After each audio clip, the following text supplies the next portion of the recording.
में आपका स्वागत है। इस वक्त आप देख रहे हैं बात मुद्दे की और आपके साथ मैं हूं मोहम्मद कमर खान।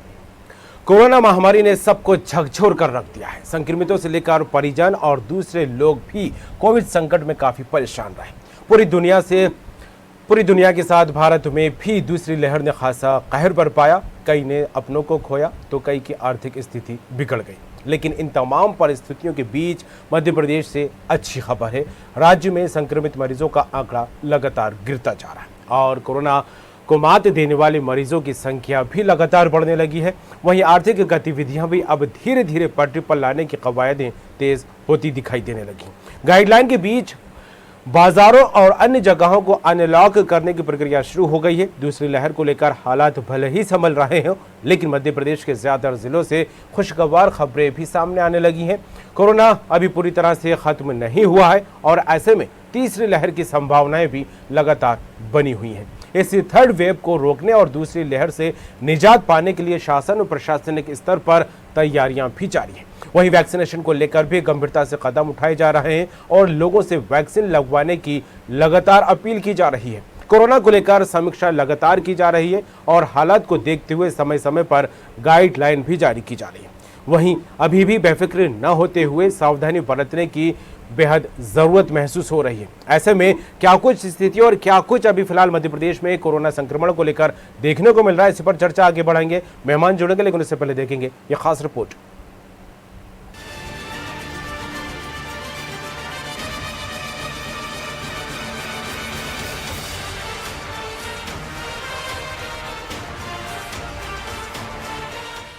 मध्य प्रदेश में कोरोना संक्रमण पर लगातार ब्रेक लग रहा है। दूसरी लहर के बाद अब सरकार तीसरी लहर की आशंका को लेकर सतर्क है।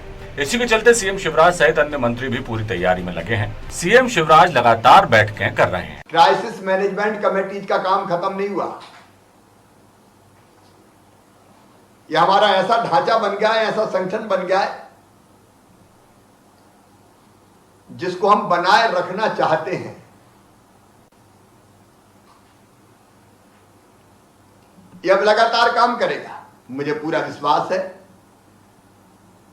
कि आप सबके सहयोग से कोरोना को हमने नियंत्रित किया है और आगे आपके सहयोग से यह नियंत्रण रखते हुए मध्य प्रदेश को ऐसा मॉडल बना देंगे कि हम दुनिया भी चलेगी, मध्य प्रदेश में गतिविधियां भी चलेगी और कोरोना के संक्रमण को हम नियंत्रित भी रखेंगे और तीसरी लहर विकट हो ऐसी स्थिति नहीं बनने देंगे।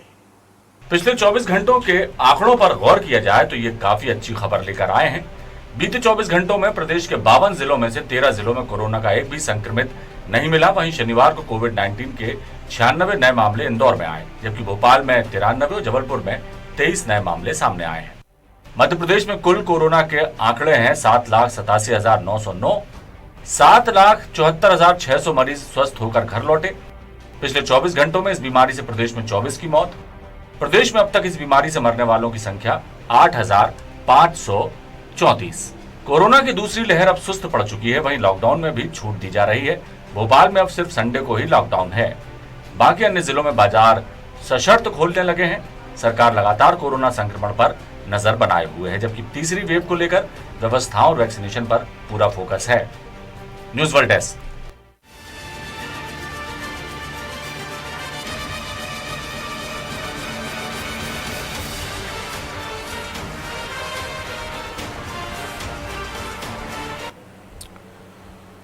कोरोना की रफ्तार भले ही कम हो रही हो, लेकिन अभी भी हालात पर सरकार फोकस बनाए हुए है, नजरें गड़ाई हुई है और लगातार समीक्षाएं की जा रही हैं और ऐसे में सावधानी बरतने की बात बार बार कही जा रही है। क्या कुछ स्थिति है, क्या कुछ आंकड़े निकलकर सामने आ रहे हैं, किस तरह की राहत भरी खबरें किन जिलों से मध्य प्रदेश में निकलकर सामने आ रही है, फिलहाल कुछ जिलों में क्या कुछ स्थिति है, इन तमाम बातों को लेकर, इन तमाम परिस्थितियों को लेकर, तमाम व्यवस्थाओं को लेकर चर्चा करेंगे। हमारे साथ मेहमान जुड़ रहे हैं। संदीप पौराणिक जी रहेंगे, वरिष्ठ पत्रकार, और आपका स्वागत है। साथ में रहेंगे डॉक्टर संदीप सपलोग, कांग्रेस प्रवक्ता, और इसके अलावा हमारे साथ जुड़ेंगे राजू मालवीय जी, बीजेपी प्रवक्ता। आपका भी बहुत बहुत स्वागत है। राजू जी, आप ही से शुरुआत करते हैं। जिस तरह से कोविड महामारी लगातार अपने पैर पसार रही थी, हालांकि अब जिस तरह से धीरे धीरे ये महामारी कंट्रोल में आई है, नियंत्रण में आ गई है, इसकी रफ्तार पर कहीं ना कहीं ब्रेक लगता दिखाई दे रहा है। लेकिन अभी भी जिस तरह की स्थिति बनी हुई है, इससे बेफिक्र नहीं होना है। फिलहाल क्या कहें तमाम ताज़ा स्थितियों को लेकर? बात कह रहे हैं जी कि कोरोना का जो सेकेंड वेव थी, उसका संक्रमण वो महामारी के रूप में कहर ढाया जिसने, जी उससे हम सब लोग परिचित हैं। और ऐसी स्थिति में हमें बहुत सावधानी रखने की जरूरत है। लॉकडाउन के बाद अनलॉक इसलिए किया गया क्योंकि जनजीवन सामान्य होना अत्यंत आवश्यक था। जी लेकिन अनलॉक सेलिब्रेशन के लिए नहीं है, अनलॉक फॉर इमरजेंसी। अगर आपको मार्केट से कुछ बहुत जरूरी चीज चलाना है जिसके बिना आपका काम नहीं, कोई आप निकले। अनलॉक यदि आपकी शादियां होना बहुत अनिवार्य है किसी न किसी कारण से, तो उसकी एक लिमिटेशन तय की गई। अगर कोई ऐसी परिस्थिति बनती है कि जिसके कारण हमको अपना कोई नहीं रहता, उसकी अंत्येष्टि में जाना होता है, वो भी हमको सीमित संख्या में करना है। और सब मिलाकर हम कह सकते हैं कि आज एक जो बेहतर स्थिति हमारे सामने आई है कि 13 जिले में एक भी पेशेंट नहीं है। पर इसका मतलब ये नहीं है कि हम लापरवाह हो जाएं, इसका मतलब ये नहीं है कि हम मास्क छोड़ दें, इसका मतलब ये नहीं है कि हम सैनिटाइजर यूज ना करें या सोशल डिस्टेंसिंग का पालन ना करें। क्योंकि आज देखिए कोरोना के आंकड़े हैं, लेकिन कोरोना उसी स्वरूप में है जैसे हम देखते हैं आग जलती है और आग जलने के बाद उसके ऊपर राख जम जाती है और बहुत बार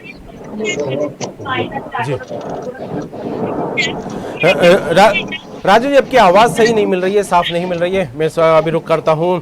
संदीप पवार जी हमारे साथ जुड़े हुए हैं, वरिष्ठ पत्रकार, माफ कीजिएगा, संदीप सब लोग हमारे साथ जुड़े हुए हैं, कांग्रेस प्रवक्ता। संदीप जी, जिस तरह से मौजूदा हालत को लेकर बात की जाए तो काफ़ी राहत भरी खबरें कई जिलों से निकलकर सामने आ रही हैं। हालांकि 12 से 13 जिले ऐसे हैं जहां पर एक भी 24 घंटे में संक्रमित मरीज नहीं मिला है। और धीरे धीरे अन्य जिलों को लेकर भी बात की जाए तो संक्रमित जो मरीजों का आंकड़ा है धीरे धीरे घटता नजर आने लगा, जो कि काफ़ी राहत भरी खबर है। किस तरह देख रहे हैं तमाम परिस्थितियों को? निश्चित रूप से कोरोना संक्रमण की जो दूसरी लहर का सामना हमारे मध्य प्रदेश ने और देश ने किया है, और जिस तरह की एक यंत्रणा, जिस तरह का पूरे प्रदेश में और देश में मंजर था, लाशों का जो लाशें उगल रहे थे अस्पताल और मेडिकल कॉलेज और शमशान घाट, जिस तरह से लाशों के दावानल बने हुए थे, अब जो माहौल पिछले कुछ दिन से बना है निश्चित रूप से लोगों को राहत देने वाला है। लेकिन जिस तरह से अभी अनलॉक की बात हम कर रहे थे, राजू जी हमारी प्यारी बहन इस बात को लेकर कर रही थी कि अनलॉक जरूरी था। निश्चित रूप से अनलॉक जरूरी है, आर्थिक गतिविधियों को चलना चाहिए और लोगों को इस बात की राहत भी मिलना चाहिए। लेकिन जिस तीसरी लहर की हम चिंता कर रहे हैं कि तीसरी लहर हमारे सामने और आने वाली है, वो कितनी भयानक होगी, कितनी विभत्स होगी, इसकी कल्पना अभी करना संभव नहीं है। क्योंकि जिस तरह से हमने दूसरी लहर, पहली लहर के बाद अपनी एक्टिविटीज को शुरू किया था और दूसरी लहर जब हमारे सामने आई और जिस विकरालता के सामने आई कि पूरा का पूरा हाहाकार पूरे प्रदेश में मच गया, पूरे देश में मच गया और लाशें एकदम से सड़कों पर निकल के आने लगी, तो ये मंजर जो हमारे सामने था, इतना दर्दनाक मंजर था कि इसकी ना कल्पना की जा सकती, ना इसको बर्दाश्त किया जा सकता था।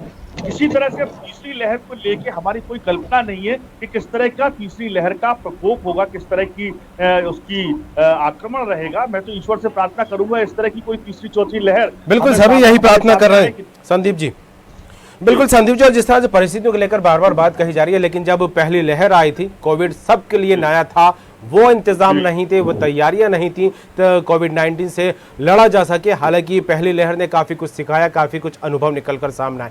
दूसरी लहर को भी धीरे धीरे कंट्रोल किया गया, शासन और प्रशासन स्तर पर कई कवायदें की गई, तो आम जनता ने भी सहयोग किया और जिस तरह से लॉकडाउन लगाया गया, कहीं ना कहीं उसका एक बड़ा असर भी यहाँ पर होता दिखाई दिया। तो क्या लगता है जिस तरह की तमाम परिस्थितियाँ अब सुचारू रूप से आने पर धीरे धीरे जो है पटरी पर लाने की कोशिश की जा रही है और व्यवस्थाओं को लेकर भी सुधारने की बात कही जा रही है, और आप भी यही कह रहे हैं कि तीसरी लहर भगवान न कराए और हर आदमी यही चिंता कर रहा है, लेकिन सरकार तीसरी लहर को लेकर अभी से जो है तैयारियों में जुट गई। क्या कहेंगे इसको लेकर संदीप जी?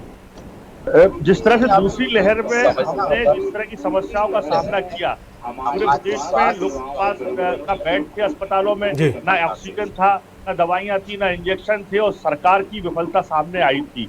लेकिन तीसरी लहर को लेकर जिस तरह से सरकार तैयारियों का प्रदर्शन कर रही है, मुझे नहीं लगता कि दूसरी लहर से जो हमें नुकसान हुए, जो क्षतियां हुई हैं, उससे कोई सबक लेके सरकार काम कर रही है। दूसरी लहर में बड़े जोर शोर से कई जगह केयर सेंटर और अस्पताल बनाने का प्रचार प्रसार किया गया था, जोर शोर से हल्ला किया गया था, लेकिन आपको मैं बीना का उदाहरण देना चाहूंगा। सागर संभाग के बीना में 1000 बिस्तरों के अस्पताल की घोषणा उस समय की गई थी जब इस लहर की शुरुआत हुई थी, लेकिन वो पूरी लहर आके चली गई। वह अस्पताल 1000 से घटकर 600, फिर 300 और 200 स्तर पर पहुंच गया। तो माननीय मुख्यमंत्री जी ने कल ही कहा कि मैं इसका उद्घाटन जरूर कर रहा हूं, लेकिन ये फीवर क्लिनिक के रूप में काम करेगा। तो इसकी गंभीरता का अंदाजा इस बात से लगाया जा सकता है कि जहां करोड़ों रुपया खर्च करके हम इतना बड़ा अस्पताल बनाते हैं और वह थोड़ी सी बारिश और हवा की झोंके से तहस-नहस हो जाता है, तो आगे चल के हम किस तरह से इन व्यवस्थाओं को जुटा पाएंगे। दूसरी चीज, जिस तरह से अपना सिंगरौली में मुख्यमंत्री जी ने घोषणा की थी कि वहां ऑक्सीजन का प्लांट लगाया जाएगा, लेकिन आज देखिए आप 2 से 3 महीने हो चुके हैं, ऑक्सीजन प्लांट को लेकर धरातल पर कोई काम नहीं दिख रहा है। तो सरकार को इस मामले में गंभीर होना पड़ेगा कि वास्तव में जो कठिनाइयां, जो संकट, तो क्या माना जाए संदीप जी, अभी सरकार गंभीर नहीं है क्या परिस्थितियों को देखकर? बिल्कुल ये सरकार जो है, स्पष्ट रूप से मैं आपसे कहूंगा कि अवसर जीवी है, उत्सव धर्मी सरकार है और प्रचार जीवी सरकार है। केवल अवसर को चलिए इसका जवाब मैं राजू जी से लूंगा, लेकिन उससे पहले संदीप जी का रुख करूंगा। संदीप पौराणिक हमारे साथ जुड़ गए। संदीप जी, आपको आवाज मिल रही है मेरी? लोगों को गुमराह करने का काम करती है, इसके अलावा सरकार का संदीप पौराणिक जी, आपको मेरी आवाज मिल रही है? जी संदीप पौराणिक जी, क्या कहेंगे मध्य प्रदेश में जिस तरह से रिकवरी हुई है संक्रमित मरीजों की? हालांकि जो कुल आंकड़ा देखा जाए अब तक के 7,87,909 था, जिसमें से 7,74,600 मरीज स्वस्थ होकर घर लौट चुके हैं। परिस्थिति अब धीरे धीरे सुधरने लगी है, जनजीवन धीरे धीरे पटरी पर आने लगा है, जो चीजें लॉक की गई थी उनको धीरे धीरे अनलॉक किया जा रहा है। क्या कहेंगे इन तमाम परिस्थितियों को लेकर, जबकि विपक्ष जो है अव्यवस्थाओं का लगातार आरोप लगा रहा है? तो आपको माननी पड़ेगी कि पहली लहर से हमने कुछ सीखा जी, दूसरी लहर भयावह थी, उससे बिल्कुल उससे भी कुछ सीखा, ये मान सकते हैं हम। लेकिन ये भी सही है कि दूसरी लहर तबाही मचाई जी, हमारी स्वास्थ्य सेवाओं में खामियों की पोल खोली, उससे भी हमें स्वीकारना होगा जी। ये बात सही है कि आपको व्यापारिक गतिविधियां शुरू करनी पड़ेंगी, लोगों की जिंदगी आम हो ये कोशिश करना होगी, और संक्रमण का स्तर कम हुआ, ये बात भी सही है जी। लेकिन तीसरी लहर का कोई अनुमान नहीं है हमारे पास। बिल्कुल। बात हम चाहे यूरोप की करें, अमेरिका की करें, इंग्लैंड की करें, हमारे पास ऐसे उदाहरण सामने आए हैं कि हमने जैसे ही अनलॉक किया उन देशों ने, वहां पर मरीजों की संख्या बहुत तेजी से बढ़ गई जी। इससे हमें सीख लेनी होगी मध्य प्रदेश को खासकर, कि हम क्या तरीका अपनाएं, किन तरीकों से चलें कि अगर तीसरी लहर आती है जी, तो लोग उससे बच सकें जी। एक तरफ लोगों को अवेयर करने वाली बात है, लोगों में जागरूकता की बात है, तो दूसरी तरफ हमें अपने अस्पतालों की व्यवस्थाओं को भी दुरुस्त करना होगा जी। हमारे यहाँ लोग अस्पतालों के बाहर रहे, अस्पताल के जो अंदर थे उन्हें इंजेक्शन नहीं मिले, ऑक्सीजन की समस्या आई। क्या हम ये मान के चलते हैं कि जो अभी प्रतिशत था मरीजों का जी, उससे अगर 4 गुना हो जाता है, 3 गुना हो जाता है जी, तो क्या हमारे यहाँ ऑक्सीजन उपलब्ध होगी उतनी? जी। हमें जिन इक्विपमेंट्स की या मेडिसिन की जरूरत होगी वो हमारे पास होगी? हमारे पास पैरामेडिकल स्टाफ होगा? जी, चिकित्सक हमारे पास होंगे? इसकी तैयारी हमें करनी होगी। एक तरफ हम जनमानस से भी अपेक्षा करेंगे कि वो मास्क का उपयोग करें, जी, अपनी सुविधा का ध्यान रखें। दूसरी तरफ सरकार को भी बेहतर इंतजाम करने होंगे। ये बड़ा चुनौती का काल होगा आने वाला समय, मुझे ऐसा लगता है। जी बिल्कुल, चुनौतियां लगातार बनी हुई है, क्योंकि कोविड भले ही खत्म हो जाए, 0 मरीज यहां पर मिले, लेकिन कहीं ना कहीं वातावरण में वायरस लगातार बरकरार रहेगा। सरकार भी यही कहती दिखाई दे रही है और डॉक्टर भी यही कहते हैं। राजू जी, आपका रुख करूंगा। जिस तरह से विपक्ष का कहना है कि सरकार अभी भी गंभीर नहीं है, पहली लहर ने हमको बहुत कुछ सिखाया, दूसरी लहर में कई सारी अव्यवस्थाएं देखने को मिली, मरीज परेशान होते रहे, ऑक्सीजन नहीं मिली, दवाइयां नहीं मिली, बिस्तर नहीं मिले, लेकिन जिस तरह से तीसरी लहर की संभावनाएं जताई जा रही है उसके मुताबिक अभी सरकार के पास तैयारियां नहीं है। विपक्ष इसको लेकर लगातार बात कर रहा है, क्या कहेंगे राजू जी? देखिए, सेकेंड वेव जो थी उसका अंदाजा तो हमारे देश के वैज्ञानिक भी नहीं लगा पा रहे थे जी, और ऐसी परिस्थिति में फिर भी हमने जी जान एक करके 24 आवर्स काम करके पूरी कोशिश की कि मैक्सिमम हम लोगों को बेड दिलवा करवा पाए, उन्हें दवाइयां दिलवा पाए। गांव-गांव तक हमने दवाइयां पहुंचाने का भी काम किया जी क्योंकि इस बार कोरोना ग्रामीण क्षेत्रों में भी एंटर किया हुआ था। इसके साथ ही साथ जागरूकता के पूरे कार्यक्रम चले। जी आज हम क्राइसिस मैनेजमेंट कमेटी का एक बहुत बड़ा ढांचा हमारे पास है जो पर डे बैठता है और आज भी उसकी आवश्यकताएं खत्म जी। नहीं हुई हैं, वो लगातार कंटिन्यू बैठेगा। तीसरी लहर के बारे में जैसा कहा जा रहा है कि संभावना है कि इस बार बच्चे भी प्रभावित होंगे। जी उसके लिए हॉस्पिटल्स में एनआईसीयू की व्यवस्था के लिए चाक चौबंद हो सके, इसके लिए तैयारियां हमारी प्रारंभ हो चुकी हैं जी और कई जगह तो एनआईसीयू बन भी चुके हैं। लेकिन इसके साथ ही साथ हमको 2 तरह की यात्राएं और करनी पड़ेंगी। वो एक है कि हमको वैक्सीनेशन हमारा जल्दी से जल्दी हो जाए जी और इसीलिए माननीय प्रधानमंत्री जी ने पूरे देश का जो वैक्सीनेशन है वो केंद्र सरकार ने अपने हाथ में ले लिया। जी क्योंकि आप देख रहे थे कि कई जगह वैक्सीन गाड़ दी गई और कई जगह बेच दी गई। जी ऐसी भी परिस्थितियां निकल के हमारे सामने आई तो सरकार के जिम्मे अब जो काम होगा उसमें वैक्सीन का कोई मूल्य किसी भी सरकार को नहीं देना होगा जी। और 21 तारीख से 18 वर्ष के ऊपर के सभी लोगों को भी वैक्सीन लगनी सेंट्रल गवर्नमेंट ने जो नया प्रोजेक्ट शुरू किया है उसके अंतर्गत शुरू हो जाएगी।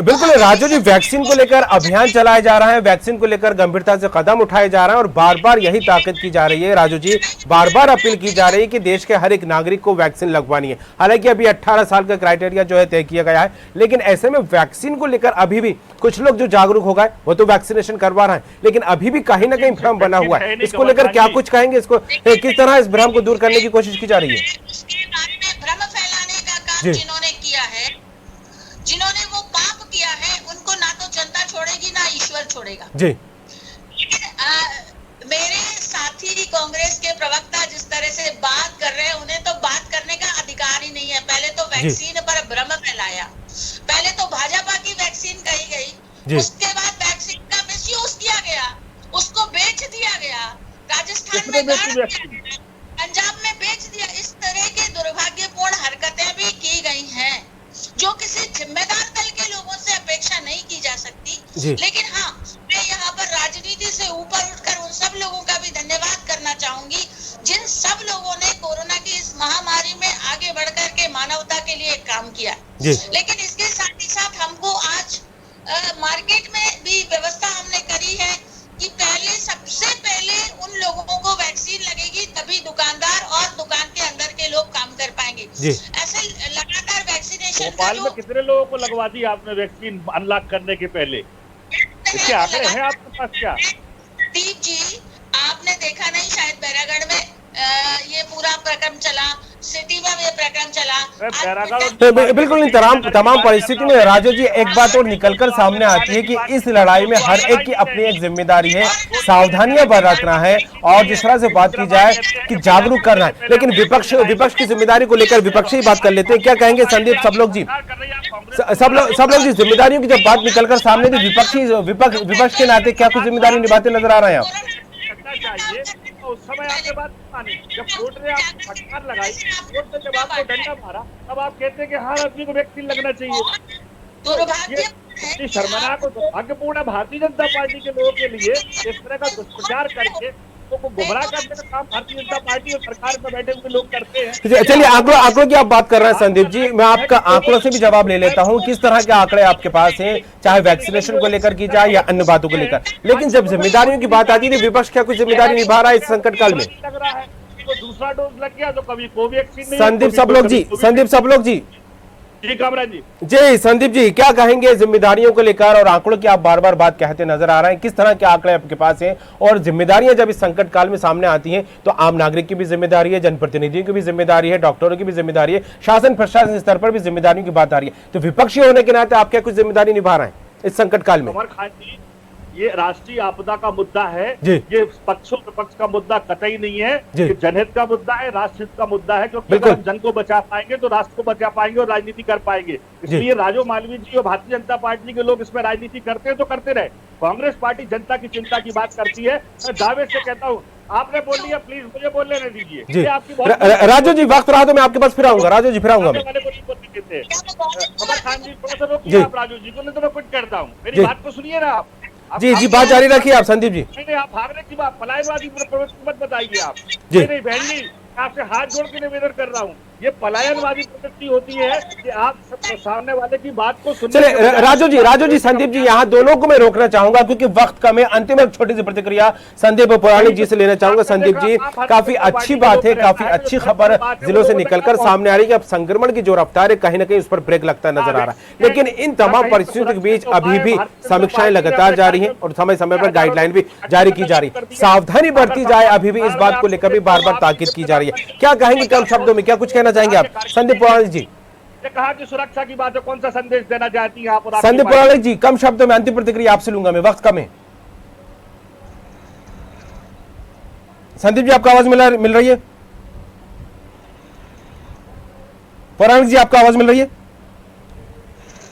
लगता संपर्क नहीं हो पा रहा है, तो यहाँ पर वक्त बहुत कम है। और तीनों ही मेहमानों को यहाँ पर मैं शुक्रिया अदा करना चाहूंगा। संदीप पुराणिक जी वरिष्ठ पत्रकार, आपका बहुत बहुत शुक्रिया। डॉक्टर संदीप सपलोग कांग्रेस प्रवक्ता, आपका भी बहुत बहुत शुक्रिया। और बीजेपी प्रवक्ता राजू मालवीय जी जुड़ने के लिए तमाम बात आपका भी बहुत बहुत शुक्रिया। तो जिस तरह से मध्य प्रदेश में बात की जाए, कोरोना संक्रमण की जो रफ्तार है धीरे धीरे अब कम होती दिखाई देने लगी, लेकिन इसका मतलब ये नहीं है कि हमें बेफिक्र होना है, क्योंकि जब पहली लहर आई थी उसके बाद जब संक्रमण कम हुआ था तो कहीं ना कहीं बेफिक्री वाली खबरें निकलकर सामने आई थी। उसका एक खामियाजा दूसरी लहर के रूप में सामने आया, जो कि काफी भयावह स्थिति लेकर यहां पर सामने आई और कई अपनों ने अपनों को खो दिया और ऐसे में आर्थिक संकट भी लगातार मंडराता दिखाई दिया। लेकिन जिस तरह से आंकड़ों को लेकर बात की जाए तो काफी खुश करने वाली खबर निकलकर सामने आई है। शनिवार को कोविड-19 के 96 नए मामले इंदौर से सामने आए, जबकि भोपाल में 93 और जबलपुर से 23 नए संक्रमित मरीज मिले। ये वही शहर है जहां से हर रोज सैकड़ा यानी कि 300, 400, 500 इस तरह के आंकड़े निकलकर सामने आ रहे थे, लेकिन अब ये आंकड़े धीरे धीरे दहाई के आंकड़े में